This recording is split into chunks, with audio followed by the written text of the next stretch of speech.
نہیں آ رہا ہوتا. وہ صبح جاتا ہے کبھی کہیں کچھ کبھی کہیں کچھ, ہوتے ہوتے جب شام کو آتا ہے نا اس کا پوٹا طبیعت سے کیا ہوتا ہے, بھرا ہوا ہوتا ہے. پھر کیا ہوتا ہے, جب پرندہ بالغ ہوتا ہے اور اس کی مادہ بالغ ہوتی ہے تو ان میں ڈیزائرز پیدا ہوتی ہیں. وہ ڈیزائرز بھی اللہ پوری کرنے کا انتظام, بولو نا, نر کے لیے مادہ کا, مادہ کے لیے نر کا انتظام. پیر بھی مل جاتا ہے, ان کو رشتے بھی تلاش کرنے میں استخارے نکالنے کی ضرورت پیش نہیں آتی, تعویذ گنڈوں کی ضرورت, چمونی آپا کی مدد لینے کی ضرورت پیش نہیں آتی, یا مدد لے بھی لیں تو ہو جاتا ہے. یہ جو کمارے چھڑے چھاٹ کہتے ہیں نا ہوتی نہیں ہو, بھائی تمہارے اپنا معیار بہت اونچا ہے, تمہارا اپنا معیار ایسا ہے کہ تم دکان پکوڑوں کی اور باتیں کیا ہے کروڑوں کی. دنیا کو مسافر خانہ سمجھو گے تو ہو جائے گی, سمجھتے ہی نہیں ہو نا تم دنیا کو مسافر خانہ. تو پرندوں کی پیئرنگ کا انتظام بھی کیا ہوتا ہے, ہو جاتا ہے. اب ان کی پیئرنگ ہوتی ہے, انڈوں کا ٹائم آتا ہے. اب پرندے کو سوٹیبل جگہ چاہیے. چڑیا اور چڑی کی مثال ہم لے لیتے ہیں, ان کو ایک سوٹیبل جگہ چاہیے جہاں وہ عزت کے ساتھ سانپ سے, چیلوں سے, کووں سے اپنے بچوں کو بچائیں, اور ٹیمپریچر بھی اس جگہ کا صحیح ہو, اتنی شدید گرمی بھی نہ ہو کہ گرمی سے مر جائیں, ایسی ٹھنڈ بھی نہ ہو کہ ٹھنڈ سے ہلاک ہو جائیں. یہ انتظام ہوتا ہے کہ نہیں ہوتا؟ اللہ ماشاء اللہ کہیں اللہ کی مرضی نہ ہو تو ایک الگ بات ہے. نارملی یہ انتظام کیا ہوتا ہے, حالانکہ نظر کچھ بھی نہیں آ رہا. سوال پیدا ہوتا ہے یہ چڑا چڑی بنائیں گے کیسے؟ انہوں نے تو نہ کوئی انجینئرنگ کا کورس کیا, یہ گھونسلہ بنائیں گے کیسے, کہاں بنائیں گے؟ اللہ ان کو جگہ بھی دکھا دیتا ہے اور تنکوں کو جوڑنے کا طریقہ بھی سکھا دیتا ہے. وہ طریقہ سکھاتا ہے جو ان کے بچوں کے لیے سب سے زیادہ سوٹیبل ہو, اس سے زیادہ سوٹیبل ہو نہیں سکتا, ایسا طریقہ سکھا دیتا ہے ان کو. اب کیا ہوتا ہے, یہ انڈے دیتے ہیں, اس پہ بیٹھتے ہیں.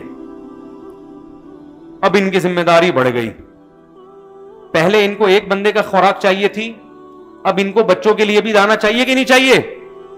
اب چڑوں کے جو فیملی پلاننگ والے ہیں چڑوں کے, وہ آ کے ان کو سمجھاتے کہ تم سارا دن دانا پانی لے کے اس غربت مہنگائی کے دور میں, جب ڈالر 200 روپے جا چکا ہے, تم اس غربت مہنگائی کے دور میں کس ٹینشن سے تم نے اپنا پیٹ بھرا ہے. اب تم ان 12 انڈوں سے 12 چوزے نکال کے ان کا پیٹ بھرو گے, تمہارا دماغ خراب ہے. اور ان کو صرف پیٹ نہیں بھرنا, کل ان کی بھی شادی ہوگی, ان کو بھی ایسا مکان چاہیے ہوگا. اتنے درخت کہاں ہیں مارکیٹ میں, چیل کوے دیکھو کھانے والے کتنے گھوم رہے ہیں. لیکن چڑا چڑی پر اس تحریک کا کوئی اثر, بولو نا, نہیں. وہ فطرت کے اصولوں پہ چل رہے ہیں کہ یہ نظام خدا کا بنایا ہوا ہے, اس میں ہمیں ٹانگ اڑانے کی بالکل بھی ضرورت نہیں ہے. جس نے ہمارے باپ دادوں کو کھلایا, ہمارے بچوں کو بھی وہ کھلائے. اور پھر ان کے بچے ہوتے ہیں. اب بچے ہونے کے بعد ذمہ داری ڈبل ہو گئی اور کام کرنے کا ٹائم ان کے پاس شارٹ ہو گیا. پہلے کلے تھے, اکیلے, ایک پیٹ تھا اور 12 گھنٹے تھے ان کے پاس کمانے کے لیے نا, صبح سے لے کے شام تک. اب بچے زیادہ ہو گئے اور کمانے کے لیے ٹائم کیا ہے, کم, کیونکہ ان کی کیئر بھی کرنی ہے, بلی نے کھا جائے, یہ نہ ہو جائے, وہ ہو جائے. میں حدیث کی تشریح کر رہا ہوں آپ کے سامنے, آپ سمجھ رہے میں چڑا اور چڑی پہ کوئی پروگرام پیش کر رہا ہوں آپ کے سامنے. لوگ کہتے ہیں نا قرآن حدیث سے مفتی صاحب بیان کے دوران بہت ہٹ جاتے ہیں. ہٹتا نہیں ہوں بھائی, اس حدیث کو تشریح کرنے کے لیے مثالیں دے رہا ہوتا ہوں. بہت نیچے لوگوں کے کمنٹس آ رہا تھا, یہ تو ایک صاحب نے مجھے کہا آج پورا بیان میں آپ نے 2 آیتیں بھی نہیں پڑھی ہیں, قرآن پہ بیان کیا کرو. میں نے کہا مجھے پورے بیان میں ایک بات بتا دو جو قرآن کے خلاف, یہ حدیث کے خلاف, تو سینس استعمال کیا کریں. تو اب بتاؤ یہ سارا انتظام ہوتا ہے کہ نہیں ہوتا؟ پھر وہ بچے بڑے ہوتے ہیں, ان کی شادیاں, پورا صدیوں سے سیٹ اپ چلتا ہوا آ رہا ہے. کوئی ناگہانی آفت آ جائے یا اللہ ہی ان کی نسل کو کنٹرول کرنے کے لیے ان کے اوپر چوہے چھپکلیاں مسلط کر دے تو الگ بات ہے, نارملی ایسا نہیں ہوتا. تو حدیث کا مطلب بھی یہ ہے کہ تمہاری جو بیسک ضرورتیں ہیں, اللہ پہ اعتماد اور توکل کرو گے تو وہ ضرورتیں کیا ہوں گی, بولو, پوری ہو جائیں گی. تو ہماری بیسک ضرورت بھی میرے بھائی یہی ہے کہ جب رات کو سونے کے لیے بستر پہ جائیں تو پیٹ, بولو نا, بھرا ہوا ہو, سمجھتے ہو, اور گھر ایسا سوٹیبل ہو جس میں دھوپ گرمی سے بچنے کا انتظام اور سر چھپانے کی جگہ ہو, چاہے اپنے پیسوں سے ہو, چاہے کسی بیوقوف نے 3 کروڑ کا گھر بنا کے آپ کو تھوڑے سے کرائے پر, میں تو مالک مکان کو بیوقوف کہتا ہوں, 2-2, 3-3 کروڑ لگا کر تمہیں 40-40 ہزار میں پکڑا دیتا ہے. وہ گھر بنایا اس نے, فائدہ کون اٹھا رہا ہے؟ تم تھوڑا سا کرایہ دے کے موج مستی کر رہے ہو اس میں, تو وہ تو بیوقوف ہے. وہ آپ کہہ سکتے ہو بیوقوف کیوں, اتنی بڑی پراپرٹی اس کی 2 کروڑ کی 3 کروڑ کی, اتنی بڑی, تو کیا کرے گا, 2-3 کھائے گا کیا اس کو؟ نہیں آ رہی میرا خیال ہے. دیکھو آپ نے ایک دیگ بنائی نا 2 لاکھ کی, آج کھا لو, جو بچ گئی صبح ناشتے میں کھا لینا, جو بچ گئی دوپہر کھانے میں, پھر جو بچ گئی رات کھانے میں. 1 ہفتہ نہیں, 1 مہینہ نہیں, 2 مہینے میں پوری دیگ آپ کھا کے بولو استعمال کریں. دیگ کا کام کیا ہے, کھانے کا استعمال کیا ہے, پیٹ میں جانا. تو کھانا جتنا مرضی بنا لو, ایک نہ ایک دن بالآخر آخری لقمہ کھا کے آپ کیا کر لو گے, ختم. یہ کھانے کا استعمال. مکان کا استعمال کیا ہے, رہنا. نہیں آئی بات سمجھ میں؟ آپ نے 3 کروڑ کا مکان بنا کے اس میں جو موٹے موٹے سریے ڈال دیے, آپ کی ہڈیوں کا سریا بہت تیزی سے زنگ کھا رہا ہے. آپ کو اس میں اتنا رہنا نصیب نہیں ہوتا. دیکھ تیار آپ کرتے ہو, کھاتا کوئی اور ہے. اتنا زیادہ اپنا اپنا اپنا میرا مکان, یہ مسافر خانہ جو لوگ دنیا کو سمجھتے ہیں, ان پہ یہ چیزیں سوٹ بولو نہیں کرتی. میں تبھی کہتا ہوں اگر آپ کو پیسہ بچانا ہے نا بزنس کے لیے, تو پلاٹ خرید کے بیچ دیا کرو, مکان کرائے پہ ہی رہو. اچھا ہے, مکان کس پہ رہا کرو, کرائے پر. دوسرے کی انویسٹمنٹ سے فائدہ اٹھاؤ یار. اس نے اتنا اچھا گھر بنا دیا, اور ویسے بھی 5 سال میں اس کے گھر کا بیڑا غرق کرنا ہے آپ نے, تو کیوں اپنا اچھا گھر بنا کے کسی اور سے بیڑا غرق کروا رہے ہو؟ آپ کو پتا ہے نا کرایہ دار کیسا بیڑا غرق کرتے ہیں گھر کا. آپ اس خوش فہمی میں ہوتا مجھے 40,000 50,000 کرایہ دے رہے ہو. بھائی جب یہ جائے گا نا 5-10 سال کے بعد, جو ریپیئرنگ ہوگی نا اس کی, اس میں آپ کی آنتیں ہل جائیں گی. تو خیر یہ تو ایک الگ ٹاپک ہے, یہ میرا بھی ٹاپک نہیں تھا بیان کا. تو میرا مقصد تو یہ, اگر پراپرٹی خرید کے بیچنا ہے تو مکان خرید کے بیچ دو. اپنا مکان بناؤ اس نیت سے جہاں اچھے پیسے لگیں گے کسی کو پہنا دیں گے ہم فوراً, ٹھیک ہے نا. رہنا وہنا نہیں ہے بھائی, مسافر خانہ ہے, موو ٹریولنگ کرنا ہے, ایک دن جنازہ اٹھے گا قبرستان میں چلے جائیں گے, تو کیا رہنا وہنا, یہ دیواروں اینٹوں سے دل لگانے کا بالکل بھی نہیں ہے. اور پھر بھی بہت پیسہ دیا ہے تو کھا پی کے جو بچ گیا تو چلو یار بچوں کے لیے ایک مکان بنا دو, حرام نہیں ہے, ناجائز نہیں ہے. اصل جو میں بات عرض کر رہا تھا, جلدی سے میں بات کو سمیٹ کے ختم کرتا ہوں, میرا بیان بہت لمبا ہوتا چلا جاتا ہے. اصل جو میں بات عرض کر رہا تھا کہ جب اسباب ہم نے بھی اختیار کرنے ہیں اور کافر نے بھی اختیار کرنے ہیں, تو ہم میں اور کافر میں پھر فرق کیا ہوا؟ تو پہلا فرق کیا ہے, ہم ناجائز کی طرف نہیں جا سکتے, ہم دین اور مذہب کو تبدیل نہیں کر سکتے. روزہ رکھنا پڑے گا, نماز ٹائم پہ پڑھنی پڑے گی, کاروبار کا فائدہ ہو یا نقصان, ایسی کی تیسی. ایسی ترقی پہ لعنت بھیجتے ہیں ہم جو آپ کو خدا سے غافل کر دے. غامدی صاحب نے فتویٰ دے دیا کہ کل جناب آپ نے امتحان دینا ہے تو آپ رمضان کا روزہ چھوڑ سکتے ہیں, قوم کے وسیع تر مفاد میں. ایسا کچھ بھی نہیں ہے, رمضان کا روزہ آپ کو رکھنا پڑے گا, قوم کا مفاد جائے ایک طرف, کچھ بھی نہیں ہوتا, رکھنا پڑے گا آپ کو روزہ. بات سے بات نکلتی ہے. کچھ دن پہلے ایک اسکالر کی میں دیکھ رہا تھا اس کا کلپ, کسی نے کہا شدید بھوک میں روزہ توڑنا کیسا ہے؟ محترم نے جواب دیا جب شدید بھوک ہو رہی ہے تو پھر روزہ توڑنا کیا ہے, جائز ہے. دلیل یہ دی, نبی صلی اللہ علیہ وسلم نے فتح مکہ کے موقع پہ روزہ توڑا تھا, حوالہ بھی دے دیا حدیث کا. میں بار بار کہتا ہوں لوگ آج کل کس سے متاثر ہو رہے ہیں؟ حوالوں سے. کیا ریفرنس دے رہا ہے, کوئی بات بغیر ریفرنس کے نہیں کرتا. خدا کے بندو تمہیں اتنا شعور نہیں ہے کہ وہ جنگ کے موقع پہ, سفر کے موقع پہ ہے, وہ جہاد کے موقع پہ ہے. جہاد میں تو یہاں تک اجازت ہے کہ آپ کے سامنے اگر کسی نے مسلمان قیدی کو ڈھال بنا لیا نا, تو علماء کہتے ہیں پھر بھی اس کو قتل کرنا جائز ہے, اگرچہ سامنے مسلمان قیدی ہے, اس لیے کہ یہ تو وہ ہیلا ہمیشہ اختیار کریں گے, پھر تو آپ جنگ سے ہی رک جاؤ گے. وہاں تو پھر سفر ہے, سب سے بڑی بات یہ ہے. اس سفر پہ قیاس کس کو کیا جا رہا ہے؟ حضر پہ. تو شدید بھوک لگ رہی ہے تو کہہ رہے روزہ توڑ, بھائی نہیں جائز ہے روزہ توڑنا. شدید بھوک لگے, شدید پیاس لگے, کسی کو روزہ زیادہ. میں نے پچھلے سال کلپ ریکارڈ کروایا تھا کہ جو مزدور